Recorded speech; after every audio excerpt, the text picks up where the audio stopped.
Good evening. Good evening. Good evening. I'm Rhonda Toussaint. I am the coordinator of adult programs here at the library, and it is my pleasure to bid you all welcome on behalf of all of the staff here at the Ashland Library. We're delighted to see so many of you. It's always a happy thing when we have to pull out more chairs, so thank you very much for coming out. Sadly, I am not a born here. I can't claim to be an Ashland born here, but I've been here longer than I've ever been anywhere else in my life since I was a freshman at Randolph-Macon. And I wouldn't, Annabelle remembers, I wouldn't want to be anywhere else in the universe. One of the other hats that I wear is the children's programmer here at the library, and it was either Monday or Tuesday of this week, a mom's group from Mechanicsville came to the Ashland Library for story time, and one of the mothers said, "I just like to come to Ashland and pretend that I live here for a few hours." And I can understand why she feels that way.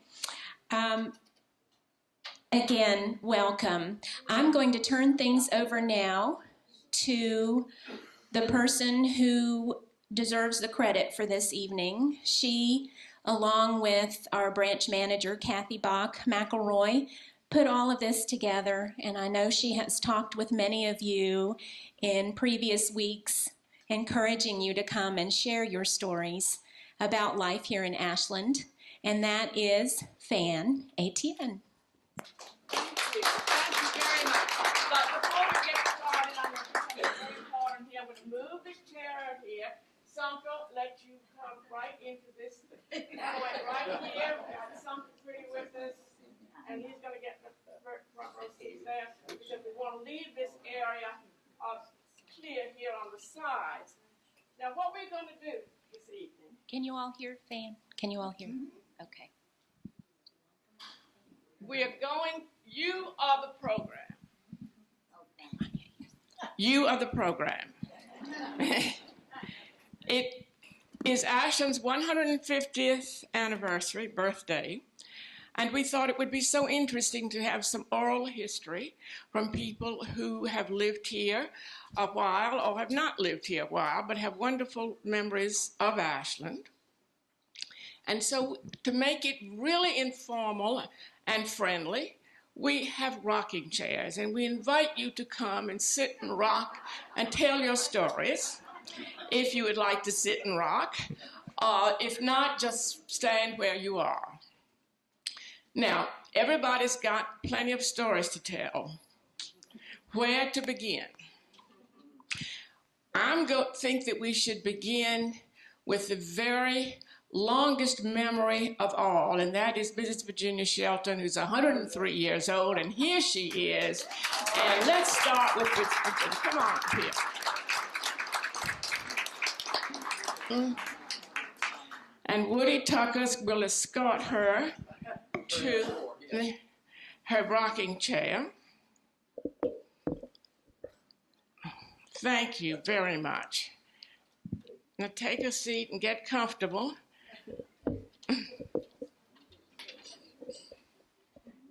How's that? Go ahead and rock. Now, what do you remember best of all about living in Ashland? Well, it was dirt roads, no cars, and of course I lived in the country. My mother passed in 1917. I was 11 during World War I. An epidemic was going around at the time because she had the epidemic. And my father realized. So I came up a motherless child. I had a very strict father. Oh, he was so strict. You had to read the Bible from Genesis to Revelation. Had to know all that Beatitudes and everything in the Bible. We lived on a farm, because many of you know the farm. Captain Wickham, Hickory Hill. I'm not sure a lot of you are familiar with Hickory Hill, but that's where I was born, Hickory Hill, Captain Wickham's farm. In 1905, of course, they had a big house at the time. It wasn't slavery time, but it was just after slavery time. So my father worked on the farm, mother worked in the house, and they had a little, I reckon you would call it quarters, I guess they call it, a little place where the black folks lived. And most of them was working, that lived there was working for Captain Wickham on the farm. And we had a horse. And of course, I rode the horse when I was 90. I was 99. And I drove my car till I was 99. Of course, I had my license until I got 100. But I stopped at 99. Something told me that it was time to stop. So I decided to stop. And I miss it. Ooh, do I miss it? Even up until now, I have to get somebody, to take me. And of course, it don't take me on my time all the time. But I can't do anything about that because I have to go their time because they the one that have the car. But they are so nice in taking me and carrying me places. And we had to walk. We had to walk from Wickham up here to Ashland. And Mr. Delrue had a store on the corner down from Crosses. Mm-hmm. And the Delrue, they had the store there, and I used to ride the horse up there. And Mr. Hughes had the drugstore across the street, across the railroad, Cox's store over there. And I often came up to Delrue to the store on the horseback. And Mrs. Hughes and Mrs. Gilman and Mrs. Tucker, all of them used to come up in the afternoon, to Dr. Hughes' drugstore to eat ice cream. And, in that day, it sounds funny, but it's true.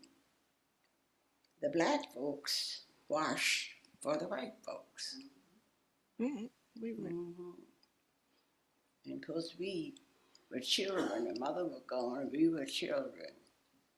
And my aunts thought when we got teenagers that we would need a little change, because we just had a father, we didn't have a mother, that we should do some washing for the white folks. But my father didn't like that. He said, them dirty clothes coming in the house.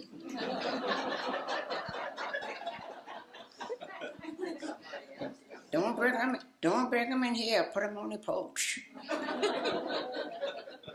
And being children, we had to put them on the porch, like Daddy said.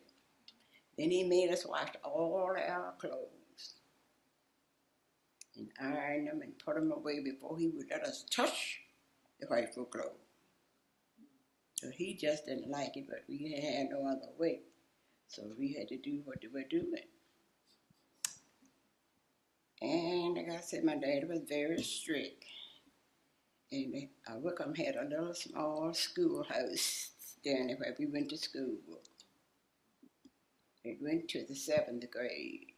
It didn't go any far to the 7th grade. Well, when the 7th grade ended, the black children didn't have no high school or nowhere to go. So Miss Virginia Randolph in Randolph County, which all I've heard about her, most of the old folks anyway, and seen her picture. She owned the school on Mountain Road. So she said all the people from Hanover that didn't have a high school to go to, that they could come to her school. And of course, I finished the 7th grade a year then, I think. And several of us from Ashland went to Miss Virginia Randolph School. It was a streetcar running from Ashland to Richmond at that time. And we caught the streetcar. But the school was just about halfway to Richmond on Mountain Road. So we caught the streetcar from here to Mountain Road. No, to Greenwood Road, I think that was the road we got off. Then we walked over to Mountain Road to the school. And of course, when I finished the Virginia Randolph, it was a shirt factory here.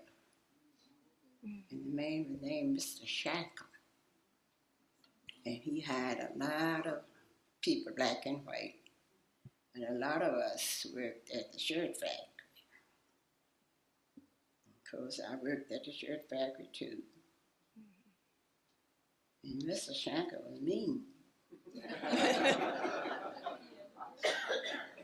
He gave the children a kind of hard time to go.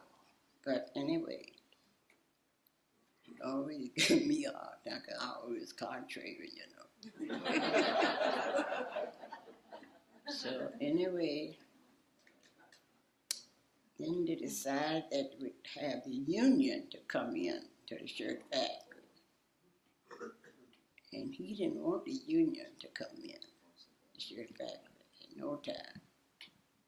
So they got all of them to sign up for the union. And all of them signed up that wanted the union. Of course, I didn't sign. But then after they won the union, he took it back. They went downtown somewhere and signed the union back. I wasn't going to have no union. Of course, I didn't go. You know, Mr. Marina said, well, everybody went down there and signed out but one. And of course, that one was me.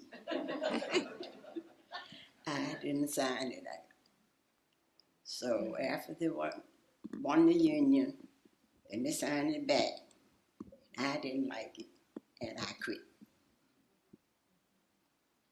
Then I went and took up nursing school.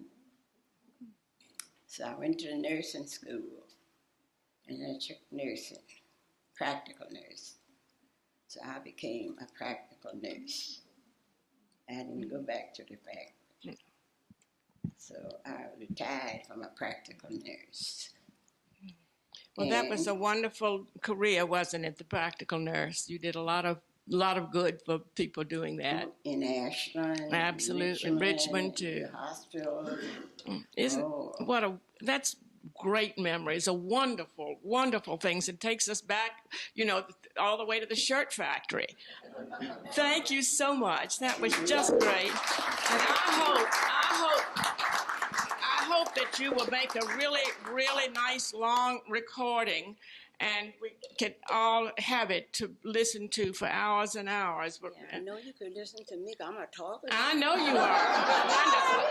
Come on. Well, you can go back, and we're going to get some other talkers up here. And here's another talker, something pretty right here. I just want to say that Miss Shelter's husband, Pillsbury, also had a great record in the town of Ashland, Hannibal County. Absolutely. And he was a wonderful person. Absolutely. Thank you. We've got great citizens here. Because I could tell a whole lot.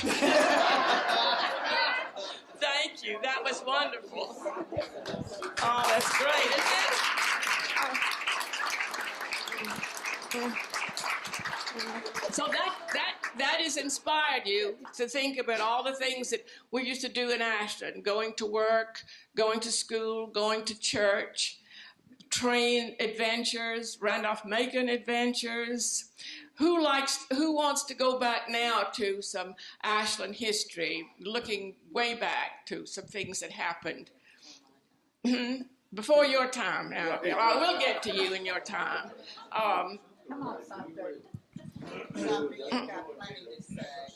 Sumter Pretty is going to say a few words.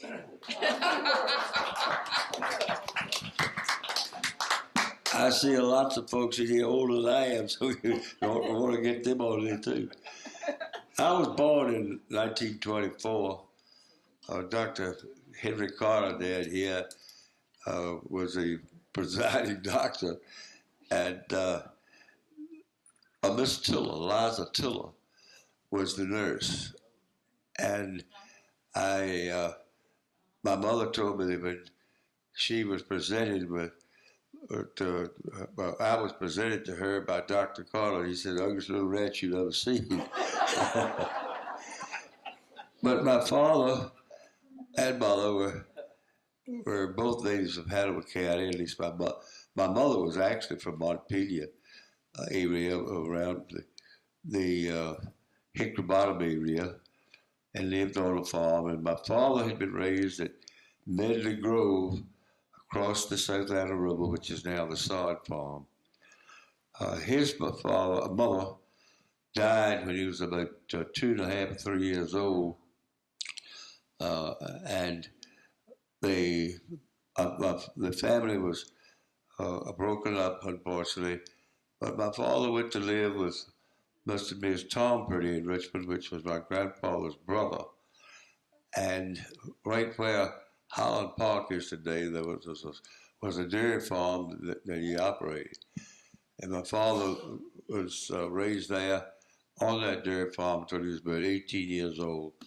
Then he came back to Ashland and lived with a cousin, another aunt, Junior Vaughn Elliott, and he worked at Barnes' drugstore. My father always had the highest regard for old Dr. Barnes, because he said old Dr. Barnes gave away more medicine than he charged for. And then the era of the automobile came in, and my father became fascinated with that and went to work for Rawlings Motor Company, which was the old Ford Motor Company here before Bernie Lovin purchased it. Unfortunately, Mr. Rawlings went belly up, and Bernie Lovin bought it. It did very well for him. I think many of you remember Bernie. But and then George Rawlings went to Richmond and had a hand in establishing what is the Lawyers Title Insurance Company, and which today is Land America. And we know what problems they've had. What goes around comes around. What was one of the most thriving companies in the whole United States, the title insurance is right on the line. But there's so many things. I'm wondering who could tell us who the first lamplighter was in Ashland. Do you remember that Ashland had lamps? I do. And I think the man's name was Luck. Jane Luck. Say what? Oh, it's Luck, Jane Luck. Yeah. Now, who is that back there that's answered that? It's in the yearbook. Huh? Well, I can remember Mr. Luck. Now, those people that lived out in the heart of Ashland never knew about those lamps. They were along the street here, probably up as far as George Allen, maybe down as far as Crew Perkins and Clayton. But the heart of Ashland had those lamps. And I can remember seeing the old gentleman pull down the shades to light them at night. And then we had a central system here in Ashland for telephones. And that central telephone system was up over what is now, or was the Old Hill Progress Building over here. And a lady by the name of Judy Whisker, who was quite a character, she was an actor. You name it, Miss Judy was it. And she was a head person here, and Mike Hall and Claire Lucas were among those people that were the telephone operators. Well, the siren would go off, and everyone in town would run to the telephone and say, Central, where's the fire? Miss Jones' chicken house is on fire, but they've got it under control. So that was our television for the day. And then Miss Julia would be on the line and would say, well, Miss Julia, bring me Miss Blanche Carter. No, she's not home today. She's gone home gone to Richmond on the streetcar. And then it really was an interesting thing to see. And I can remember so well having gone up there and seen the ladies and Mike plug in the different lines to connect you with someone. And then they moved the office over here to right behind Crew and Clayton. And that little business office became an interconnect for Richmond, and our dear people were gone. One of the girls I didn't mention was Margaret Saunders, that was a operator here. And then I think the Ashland's greatest glory back then was the fact that Randolph-Macon College was here. And each year, about 125 new men came to the Randolph-Macon campus. And the people in town really took to those boys. At that time, Randolph-Macon had no dining room. And Miss Pollard had here, Edgar Pollard, had a place down here that she fed them. In fact, Purnell Bailey was waited on tables down there. I think she charged $15 a month for boarding. And Mary Blackwell, over here where the Methodist church is, she had a great big house over there and she had a boarding house in. And then there was Miss Wagner's that was on College Avenue, and she had a pretty daughter because all the boys wanted to go there and see her. But the interesting thing to me was that at that time, I dare say that not 5 boys on the campus had an automobile. And the only transportation back at that time was either to go to US Route 1 and hitch a ride to Richmond, or to go in on the streetcar. Of course, you know that went kaput about 1938, 1940, somewhere along there. And the boys were captive of the town. And they really scavenged the towns to look up with the young girls and come here. Yeah, Can I take it from there? He might tell. I think he's going off on. I want to tell you one more thing. All right, one more thing, something. One more thing, and then we're going to go on to another. Those boys that dated these high school girls here in town, they dated for about a year or two, then they'd drop them. And the girls were called college widows by all the people in town. And they sometimes had a pretty hard time finding a high school boy to date them because they were so sophisticated, because they dated boys over here around Macon. I told you said too much. That was great. You know, Sumter can, we really need Sumter. What we need is from Mrs. Shelton, Sumter, and many others here to just sit down and talk and record it. So, we've got it, and people can listen. Don't you think that's a great idea? I think we should. Now, let's look back in Ashland to some events that were pretty exciting here. I can remember, and many of you remember too, the Great Fire when the hotel burned. Was anybody here in the hotel when it burned? You were at the fire. Of course. You were excused from school. All three of us. Yeah, all three of Here, us. these three were at the fire. Miss Mary Jones's. All right, well, I'm going to, well, I wanted to hear about that, but let's get Meade Jones up here, who's got a fire story. And that Meade, who lived in Ashland many years, was a mayor, started Meade and Company and Supply Room Company, now lives on the river somewhere. Do you want to sit in a rocking chair? Am I that old? Well, when Miss Sheldon said that she was born in 1905, I had she got me by a few years. But I would like to tell you when Fran found out that I had lived in the old hotel. It was a beautiful old hotel. The one that's there now is much smaller than the one. Can you hear me anyhow? Yeah. No, we want you in the mic. Oh, okay. Anyhow, the hotel was on the corner a little ways north of where the new one is now. But the Henry Clay Inn was quite a hotel.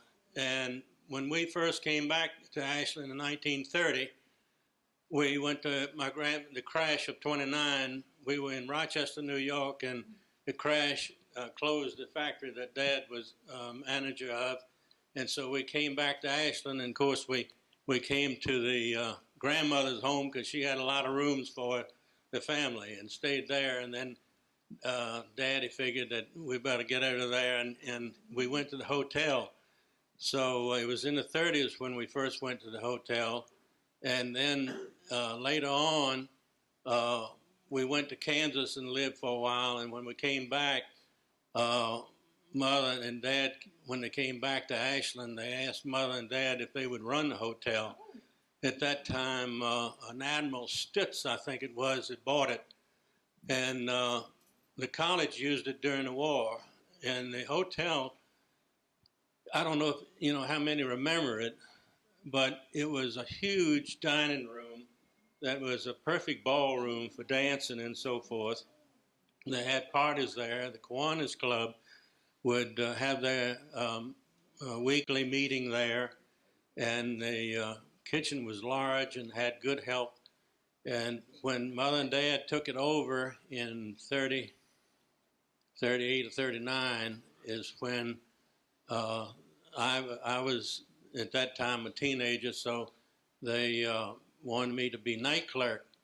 And one of the things that I enjoyed in night clerk was when we had somebody on a honeymoon, either going north or south on number one, they'd stop in Ashland, of course, and stay at the Henry Clay Inn. And as soon as I would size them up and figure out that they would just got married, in fact, I would ask them, are you all on a honeymoon? And so I'd go back in the kitchen and I'd get the maid to go up while I was talking to them and register them, and she would short sheet them. I don't know if you all know what short sheeting is, but they would have a hard time getting in the sheets. So anyhow,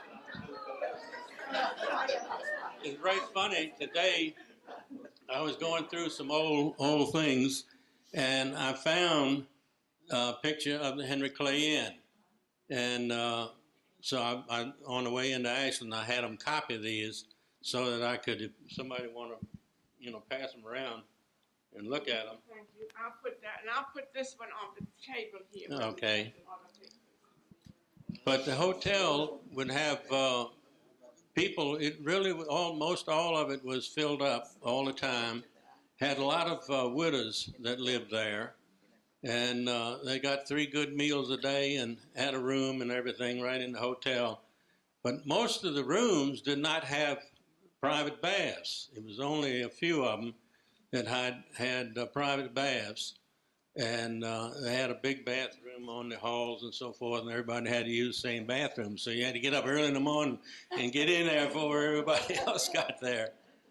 But in 1946, when I came back here to the service, Mr. L.E. England, we used to call him, I didn't call him Slick, but everybody else called him Slick. And it took me a long time finding out why they called him Slick, and it wasn't because he was a banker. But while I was working at the First National Bank, I went there in January of '46, and I heard the siren go off, and I didn't realize that the hotel was on fire. And what I wanted to tell, when I talked to Fran, what I wanted to say was that in the hotel, they had fire plugs with long hoses that would reach the whole length of the halls. And the sad part about it was nobody knew that. And so that old hotel was out of wood, and of course it went up. And before, you know, I don't know if you all remember it or not, but they called Richmond, and Richmond sent a fire truck out on a flatbed. But by the time it got here, the fire was just, you know, going too hard. But anyhow, I just was. Not a single person was lost in that fire. No, everybody got out. And the other thing that I knew about, when Mother and Dad were running the hotel, that the kitchen chimney had a problem with it, and we had you know, some few little fires there, but we got them out. It had a crack in the chimney. It wasn't flue line back in those days, and so that's where they think the fire started. And it really was a tremendous fire here in Ashland. Hey, where did Charlie Goodloe fit in with you all? He owned it before Mother. Admiral Stentz bought it from Charlie Goodloe. He was from Charlottesville. Yeah. All righty, thank you. Thank you, Mee. Thank you. That's wonderful. And Good to see so many old active people. isn't it great? Well, we're going on with our stories, and then after our stories, we'll have time for refreshments and socializing and chatter. But someone was talking about going to the fire. Carlene, tell us about that. What happened? Well, I'm Carlene. I was Carlene Mitchell Bass, and this is Overton Pollard and Ed Cox, and we were all in the same class at Henry Clay. In those days, Henry Clay Elementary School and Henry Clay High School. And it was 1946, and our teacher was Miss Mary Jones, who was an old maid who was very, very strict. And we certainly did not cut up or misbehave in her class. And I lived on College Avenue, and riding my bicycle to school that morning, I rode past the inn. It was, the last columns were falling down in the fire at that point when I was going off to school that morning. And got to school, and of course all we could talk about was the fire, but we couldn't talk about it once Miss Mary said, sit down and start class, because you just didn't do that. And we had something like an English lesson or something. I remember we had some lesson, and then all of a sudden Miss Mary said, we're going to do something real different today. And we all sat there, and then she said, we're going to walk down the street and see where the hotel is burning. And we just looked at each other in amazement, because Miss Mary had never done anything like this. And looking back on it now as an adult, I know she was as curious as we were. And it was not all for her students getting to see the rest of the hotel. It was for Miss Mary to see what was going on. But there were those of us who were always at the fire and never made it to school that morning. Oh, I did not know about yes. And Jip Compton's, the principal. the principal's, his graceful excuse to us was, if you were at the fire, you are excused absence. If you were somewhere else, no, different. I was good. I went to school. Right. You were always good. Not because we heard it. We heard the engines at our house, and I remember opening the window on the back of the house and listening and hearing all the noise, and bingo, somebody said, hotel's on fire, and all that we took off and watched the entire thing. Opie, did you want to add to that? No, I'm just, I remember being there, but their memories are much better than mine.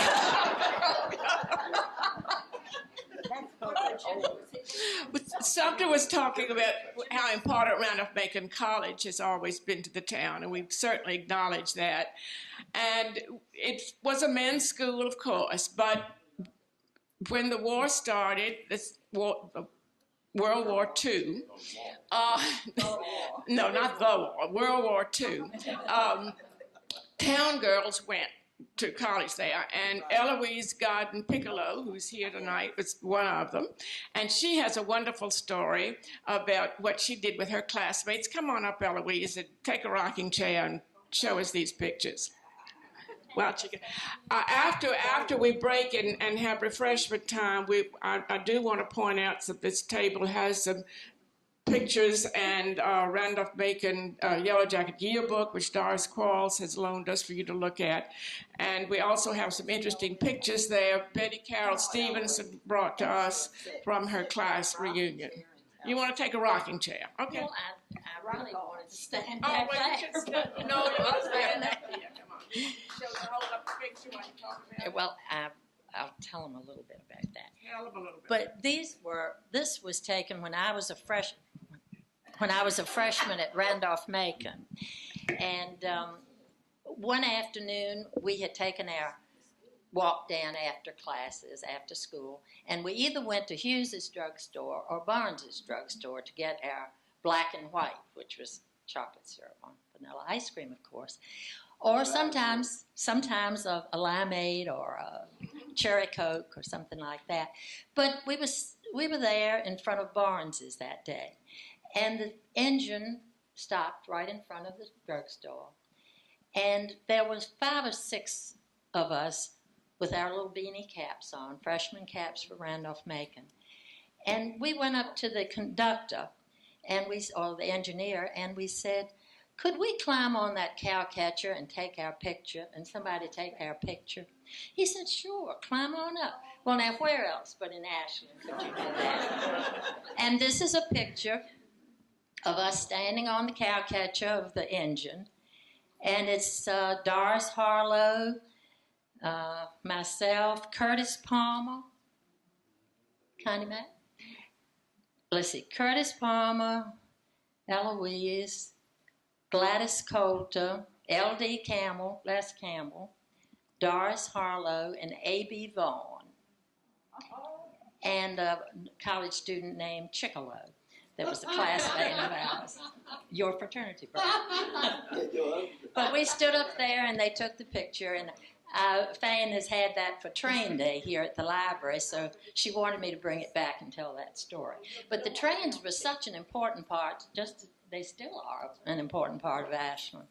But, of course, nobody had cars. We had to walk with our dates down to the college.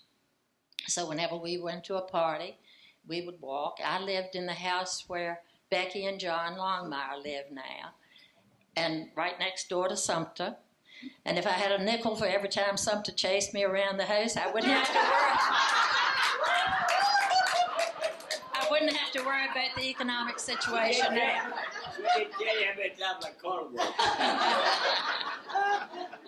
But that was quite an experience.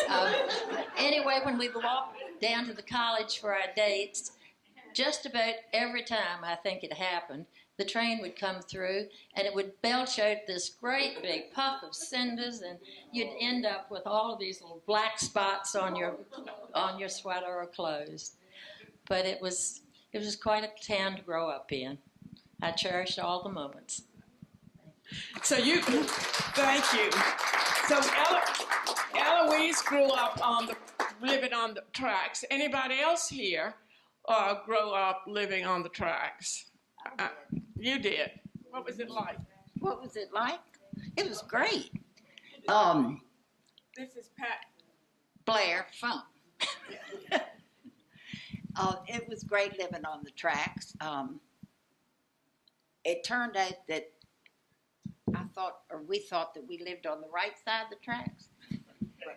All right, but then I moved to the other side, so the right side of the tracks changed. We moved here speaking of the fire at the hotel, we moved here in 1946. we must have heard about the fire, seen it going up, because down the road we came. There are a lot of stories I could tell, but some of them it's probably good I forgot, and and the others I've been told by some people here not to tell a thing. And I see one of them has a whip beside her, and I think probably I won't tell about her. It's been just a fantastic experience living here. Thanks. Bye. Goodbye. Well, you know, Randolph-Macon, when the boys went off to war and the student body had diminished, they were lucky enough to get the Army Special Training Program here. And so all of these college widows that Sumter referred to, you know, who looked very gloomy as the boys went away, suddenly word was around town, soldiers are on campus. And one of those soldiers is here this evening. John Perry came to Randolph-Macon with the ASTP, and he has a wonderful Ashland story to tell of his adventures here. Come on up, John. Sit in the rocking chair. Come on. And we're going to hear about that, and then we're going to hear about some other Ashland adventures, about what we have done to entertain each other. Ashland, you know, loves entertainment. We love to get up and on stage and perform and entertain each other. So we're going to talk about that next, but we want to hear about John's particular adventure. You can sit down. Sure. We want you to be comfortable. Sit and... Yeah, you'll get back up. We'll see that you get back up. And there's your own microphone and everything. So you were here for the Army. You were here in the Army, and what was it that you...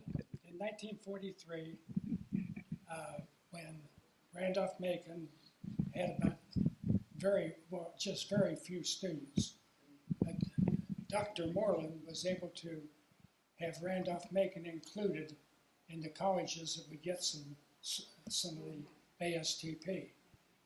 I found later that the Army said they wanted people to have a little feeling for engineering. So most of the classes that we took were either mathematics, chemistry, physics, and geography. I wasn't too sure about the geography, but we took it. But they got us, the soldiers, from all over. And we didn't know it at the time, I didn't, that we took tests. You had to make a certain score, and if you did, then they were going to send you to college. Well, I had just finished basic training. So I think the day I finished basic training, they had me on the way here to Ashland. And I ran into another boy, Henry Alexander, and the two of us roomed together in Thomas Branch. That was the dormitory at the time. In looking, well, I didn't know this, but I found that we were limited to 250 soldiers at any one time. But I went through the yearbook and found how many names there were, and I found almost 500 names of the soldiers. So as some dropped out, others came in. So at any one time, though, there were 250 soldiers. And I've since heard that that's really saved the college. Yes, because it absolutely. there was not enough students. It's really, truly saved the college. And you had an experience that helped not only the college, but very much helped the town of Ashland and the community that you were telling me about. The fire, the storm. The soldiers really enjoyed it because it was like being half in the Army and half out of the Army.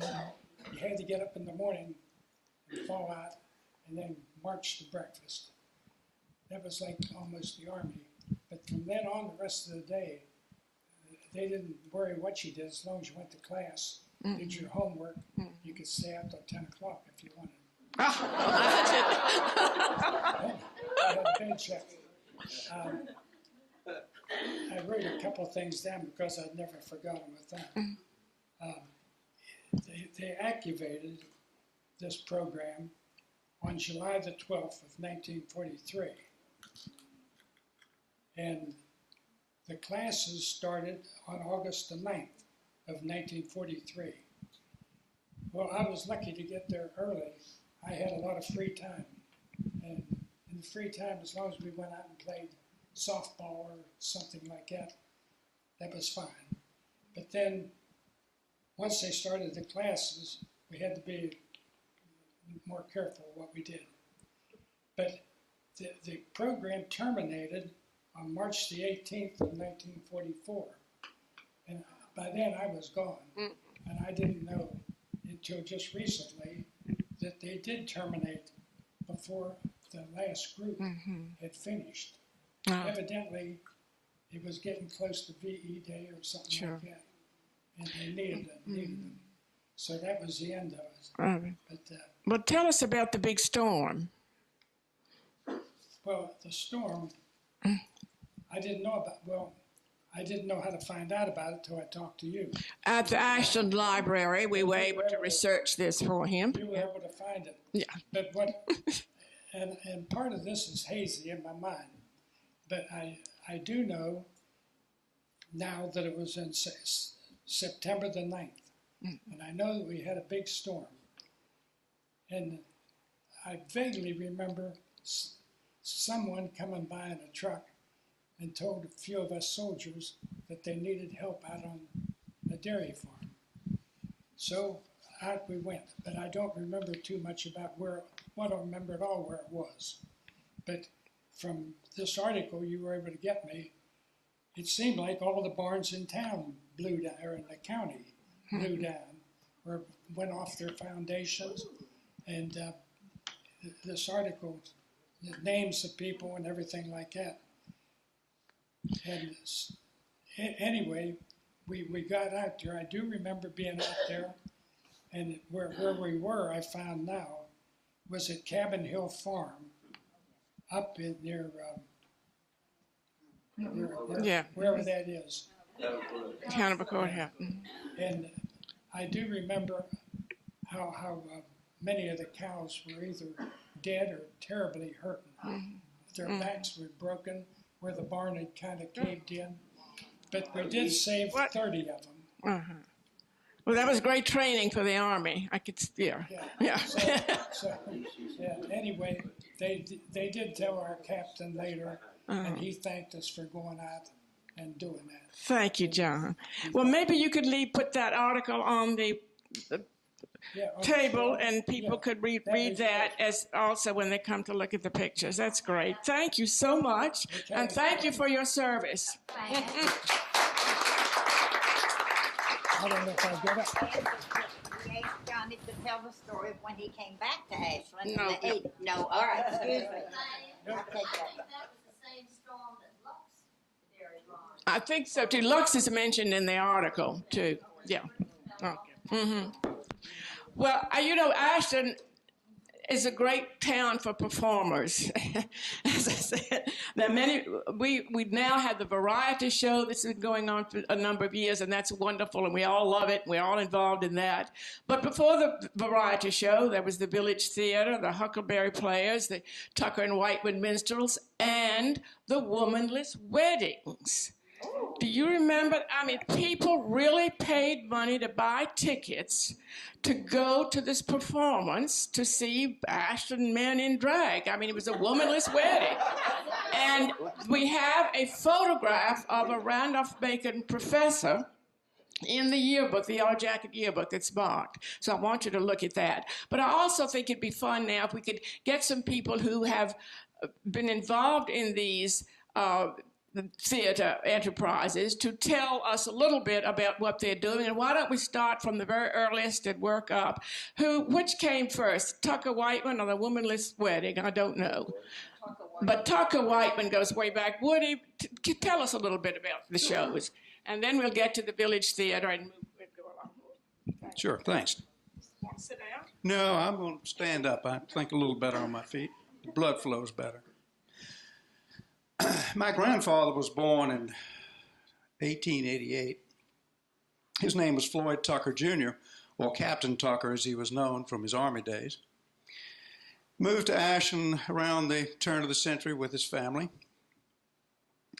And Granddaddy always was an entertainer for all that I've ever read about him or heard about him. Don't remember him that well. He died when I was about 6 years old. But he played guitar from an early age. He entertained on stage. He sang at Sunday school and church over at Dunk Memorial. And he loved it. He was a scoutmaster, loved to tell stories to the scouts around the campfires.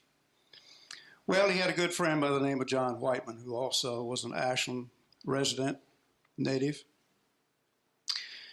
And for those of you who have read John Whiteman's material, which has been published, he had quite a talent. He had a talent for prose, he had a talent for poetry, he had a talent for writing songs. And he was also a musician.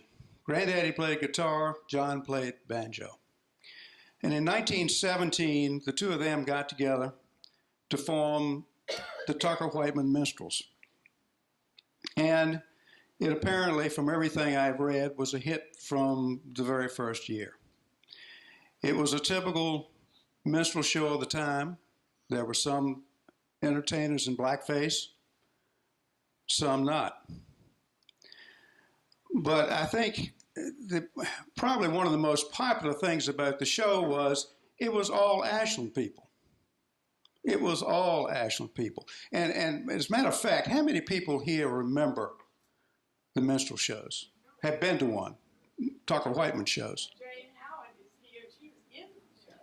And that was my next question. How many people here were actually one of the performers?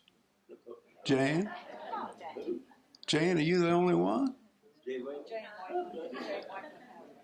That's right. That's John's niece.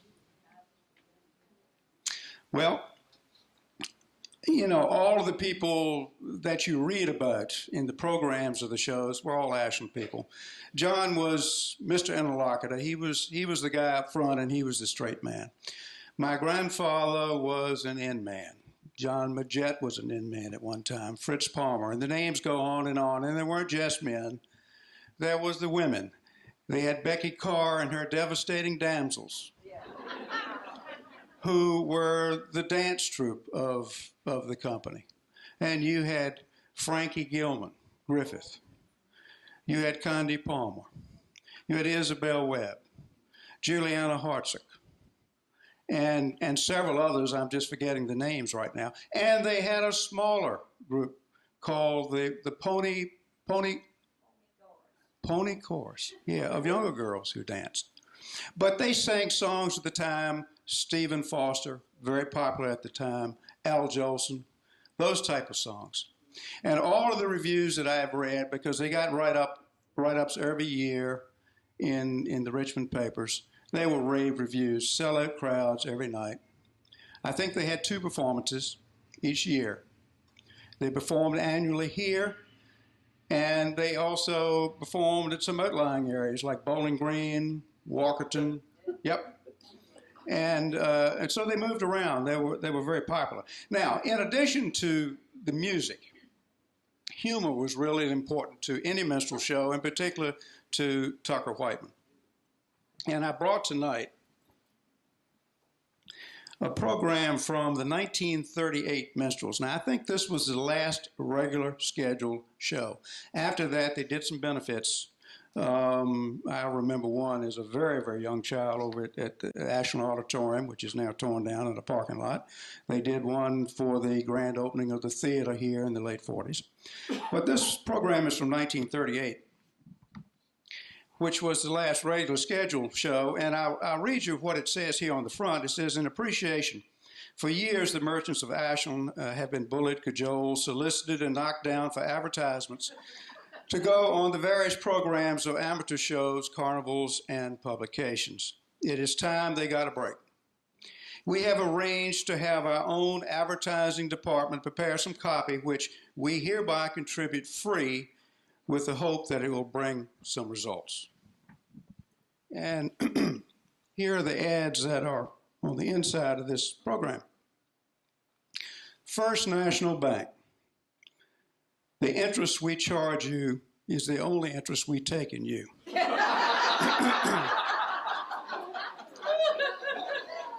Deal at Cross Brothers, the butcher with calf brains, pig feet, and lamb kidneys. D.B. Cox and Company. We stand behind every bed we sell.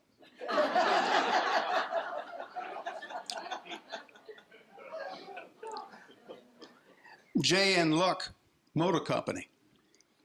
Buy a Chevrolet and watch the Fords go by.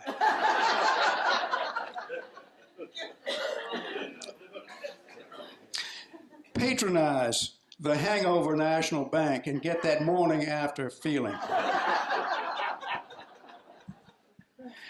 You know, we were very fortunate in the late 40s. Willie Webb, the local dentist, had my grandfather and John over to his house to record a lot of music and jokes that they did in the minstrel show. And he was very kind in making me a recording of that. And, you know, the humor is, by today's standards, rather cornball. It really is. But it is still funny today. And I'll give you an example. My grandfather's name, by the way, in the show was Juniper Berry, which is the main ingredient in gin, if you're not familiar with it. John was, I think, Mr. Green, at least in the ones that I've heard. In any case, John said, "Oh, look out there, Juniper, there's Enos Ray the mayor."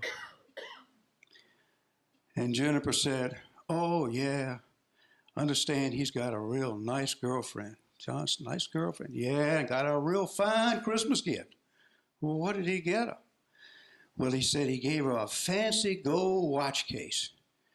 And he said at Easter time, he's going to slip around and give her the works."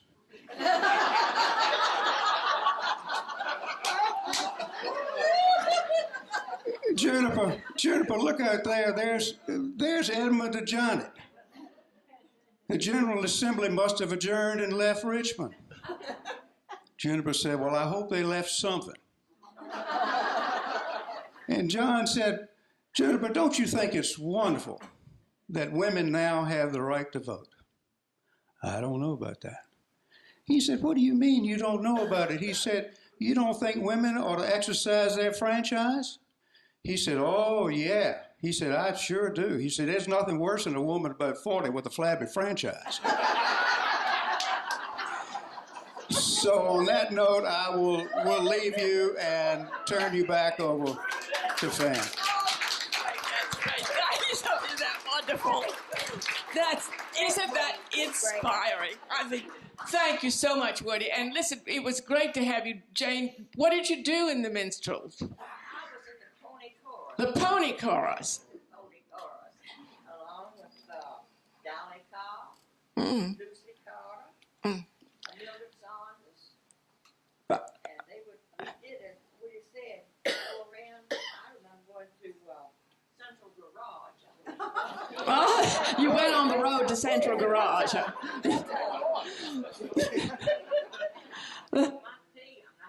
That's marvelous. Oh, she was terrific. She was terrific. Well, you know, after the minstrel show, we did have the Village Theater. We had a wonderful theater group here, which was really inspired by Lala Rolfe, and who lived in Ashland. This was in the 50s, just before Barksdale, because many of our Village Theater members went to work with the Barksdale Theater in the late 40s. And I know that Alice Terry Alexander is here, who was in the Village Theater. Do you have any memories that you want to give us? Want to come to the rocking chair? Or want me to come to you with a mic?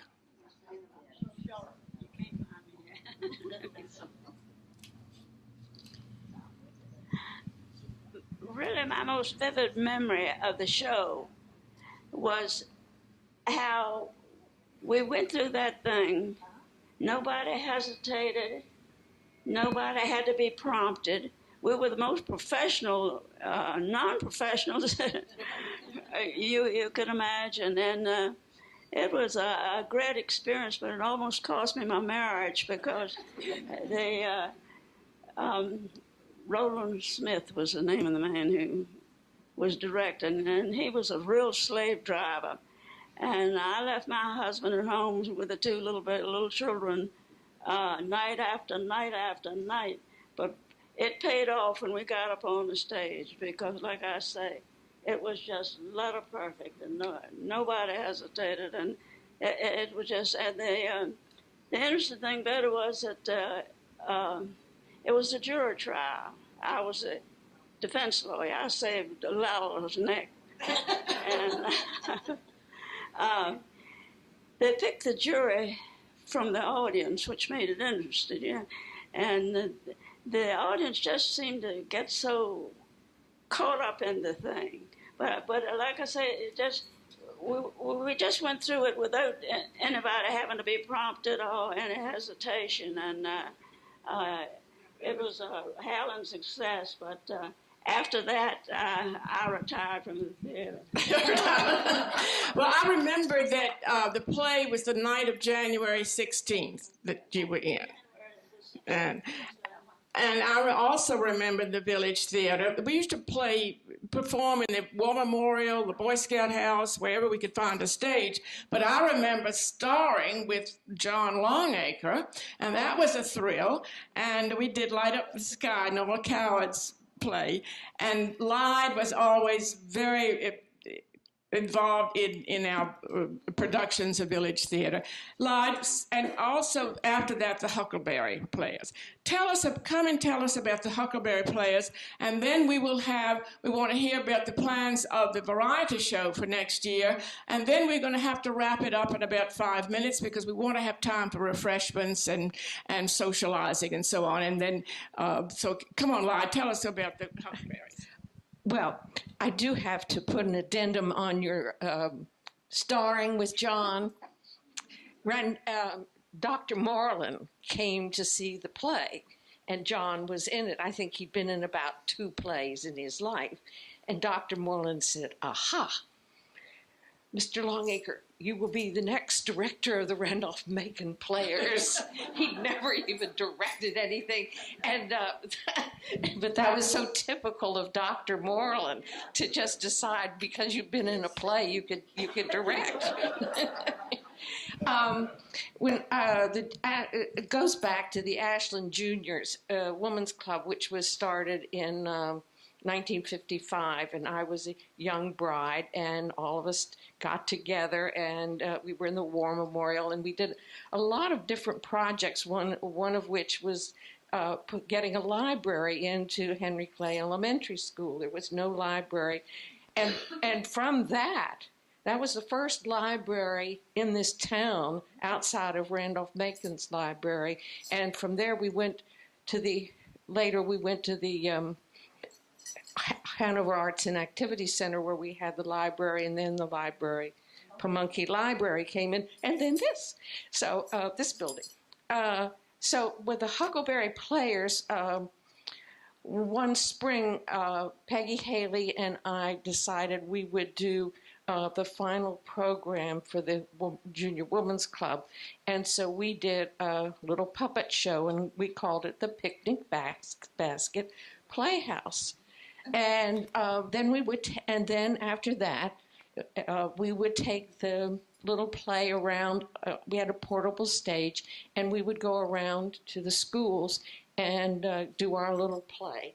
And that was lots of fun. And everybody got excited about theater.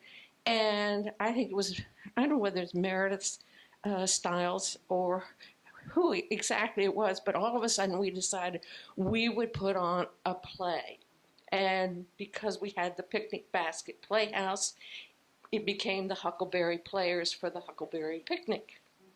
And from there, it just took off, and then eventually, we did the first 2 shows we did at the old Henry Clay High School before they tore the building down. And when they did that, then Meredith decided that we should get a group together to buy what became the the old Baptist church and turned it into a theater. And I must say, when we had to take the baptismal font out with the bathtub and try to put the stage around all this stuff, it was great fun. And we had some wonderful productions, and we did that, I guess, about 7 or 8 years. And actually one of them was written by Jean Clavet, and it was filmed and circulated by the public television, and that was called Buttercups and Dandelions. That was a great one. And thank you. Thank you. Thank you, Lord. Isn't that wonderful? I said Ashland's always full of talent, lots of talent. And now we have the variety show, which is, 20 years or so? Tell us a little bit about that, Sue. How long has the variety show been in playing? I'm not an authority. I've only been here since 1970. But the variety show started in 82 and then 83 and every odd year since. So whatever. That's great. Right. And it's March 19th, 2021, 2009. And we're in the last stages of cutting it down from about 50 hours worth of show to what we hope will be manageable to get in and out without having a sleeping bag and your lunch. But we are very excited because of this wonderful history that you've heard about here, of going back to all the people who have sung and danced in this town. And it's very exciting that our other generations have continued that kind of heritage, but we owe it all to the people who've come before us and who've moved here and are still enthusiastic about being a part of this. So thank you. Thank you. Sign up, everybody. Oh, yeah, we'll sign up. Everybody sign up. Well, this has been such a wonderful evening, and there are still many stories to be told, I know. And unfortunately, the clock turns, and I know that Kathy Bach, our branch manager, wants to tell us something interesting about the film. Please come, Kathy, here. And then we will have refreshments, thanks to friends of the library who help us sponsor our programs and have provided the refreshments, and we do appreciate it. Well, all I wanted to share with you all is how wonderful it is to hear these stories. Every time I hear stories of growing up in Ashland or in any place, I'm just enthralled. But what I wanted to mention was that, golly, Ned, I don't know how many years ago, about 8 years ago, Rick? 98. There is a video of when, and I know, Miss Shelton, you were in that video, of they sold copies of the mural painting to raise money for Little League, for Ashland Little League. And Rick actually did a print of that, so he has the DVD available, and I have loved watching that DVD. So if you are interested, we had hoped, in fact, if we didn't have many people, we were just going to show the video. And it's so great because there's people on there that aren't with us anymore. Marion Herget and Jay Pace and Dick Gillis, and Dr. Carter was absolutely amazing in the video and the stories he had to tell about growing up in Ashland. So Rick will make you a copy. So if you would like to do that, there is a sign-up sheet right back there on the table beside Caroline. Yeah, they're right there. And it's $10 a copy. And I do highly recommend the video if you're interested in more stories that you didn't get to hear tonight. Yeah. I just want to make one statement. As far as the old saying, a pillar of the community, well, in my opinion, Ashland represents the best pillars that any community could have, and the building would have to be rather large because there's a lot of pillars in this room. Thank you so much. Thank you. And somebody just asked me, would there be a DVD of tonight? And yes, we have Rick here again tonight, and he is filming everybody. And Bill McElroy, my husband, is doing this. Is going to record an oral history tonight. So he is. So you have two ways of listening and seeing the stories that were told tonight. So. Thank y'all so much for coming. This is just what we wanted, just to sit around and share stories. So get something to eat. Thank y'all. Thank you, What? I know, we really do need a second installment because I know a lot of people that I wanted to hear talk that didn't get to talk tonight. And so I'm thinking maybe we should get these guys to go around and talk to different people and put it all together. Yes, right, So, anyway, thanks. Thank you.